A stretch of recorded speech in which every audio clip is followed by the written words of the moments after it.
आज हम भारतीय अर्थव्यवस्था के बारे में आप लोगों को पढ़ाने जा रहे हैं। भारतीय अर्थव्यवस्था सामान्य अध्ययन का एक बहुत ही महत्वपूर्ण पार्ट है और महत्वपूर्ण इसलिए हो जाता है क्योंकि आमतौर पर बीए करने वाले छात्र इतिहास, भूगोल जैसे विषयों को तो समझ लेते हैं, लेकिन अर्थव्यवस्था जैसे विषयों को नहीं समझ पाते हैं क्योंकि उनमें कुछ ऐसी टर्मोलॉजी होती, कुछ ऐसे शब्द होते हैं जो आमतौर पर समझ में नहीं आता है। और गोरखपुर विश्वविद्यालय या अन्य विश्वविद्यालयों का जो सिलेबस है और परीक्षा में पूछे जाने वाले जो प्रश्न हैं, उन दोनों में भिन्नता होने के नाते भारतीय अर्थव्यवस्था उन लोगों के लिए एक चैलेंजिंग टॉपिक होता है। साथ ही साथ भारतीय अर्थव्यवस्था के स्वरूप में नित्य नए परिवर्तन, तेजी से बदलती दुनिया की अर्थव्यवस्था के साथ सामंजस्य बैठाने का प्रयास करती हुई भारतीय अर्थव्यवस्था में रोज नए शब्दों का जन्म और विकास होता है। ऐसे में बदलती अर्थव्यवस्था के स्वरूप को समझना, उनके गूढ़ रहस्यों को समझना तथा परीक्षा में पूछे जाने वाले प्रश्न को सुलझाना,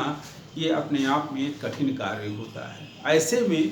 जरूरी होता है कि हम ऐसे विषयों को और ऐसे चीज़ों को आसान भाषा में और आसानी से समझा दें जिससे कि आप उन चीज़ों को समझ लें और परीक्षा में पूछे जाने वाले प्रश्नों को आसानी से सॉल्व कर लें। वर्तमान समय में जिस प्रकार से विज्ञापन की प्रक्रिया अब शुरू हो रही है, आने वाले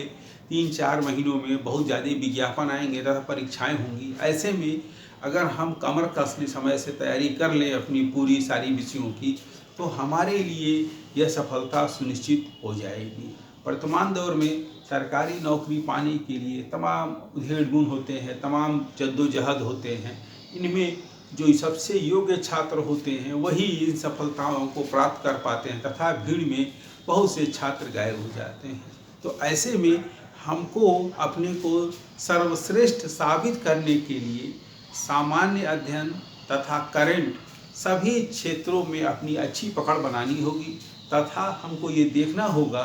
कि हम सबसे अद्यतन करंट जो भारतीय अर्थव्यवस्था का पोर्शन है उसको हम कैसे सही तरीके से समय से तैयार कर लें, इससे कि हम परीक्षा में पूछे जाने वाले सारे प्रश्नों को दे सकें। भारतीय अर्थव्यवस्था को जब हम पढ़ते हैं तो 2 पार्ट में पढ़ते हैं। एक पार्ट उसका वो हो जाता है जब 15 अगस्त 1947 के बाद, देश की आज़ादी के बाद भारतीय अर्थव्यवस्था की रूपरेखा तैयार की गई, संरचना खड़ी की गई, एक मॉडल तैयार किया गया जिसके माध्यम से अर्थव्यवस्था को चलाया गया। एक वह रूप था तथा वह रूप जो रोज अर्थव्यवस्था के सुचारू विकास के लिए नए नए नियम बनाए जाते हैं, नए नए कानून बनाए जाते हैं, उनको लागू करना, सारे आंकड़े,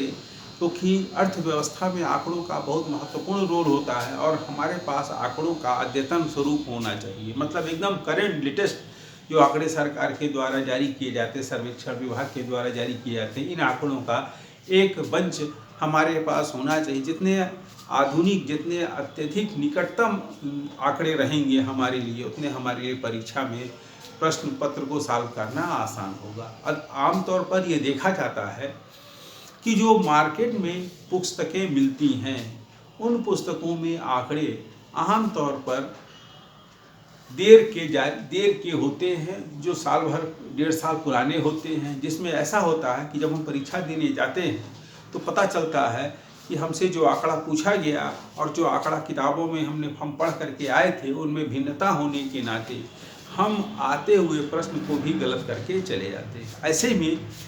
हम आपको इस माध्यम से कोशिश करेंगे कि लेटेस्ट आंकड़े जो जारी किए गए हैं सरकार के द्वारा, जो प्रमाणिक आंकड़े हैं, उनको आप तक पहुंचाने का प्रयास करेंगे।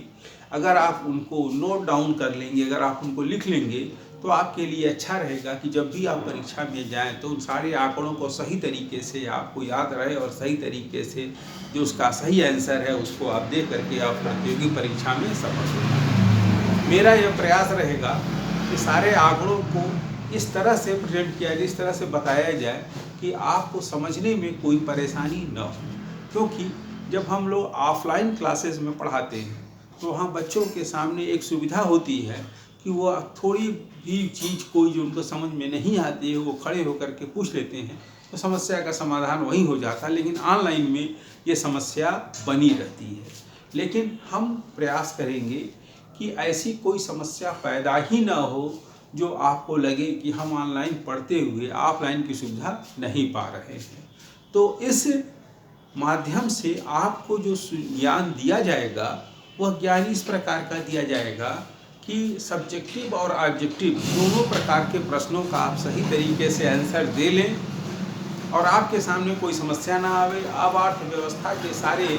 उलझे हुए प्रश्नों को सुलझाने में सक्षम हो जाएं। हम आपको इस वीडियो के माध्यम से थोड़े थोड़े पार्ट को, थोड़े 15-15 मिनट की वीडियो बना करके एक टॉपिक पर एक आंकड़े को, जैसे कृषि है, बजट है, अर्थव्यवस्था का स्वरूप है, उद्योग है, रेलवे है,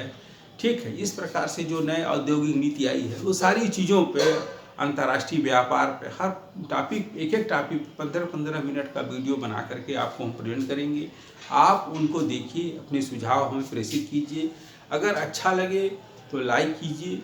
और अगर उसमें आपको कोई त्रुटि नज़र आ रही है तो आप निसंदेह हमको सुझाव दे सकते हैं और हम उन सुझावों पर अमल करेंगे, उन्हें लागू करेंगे,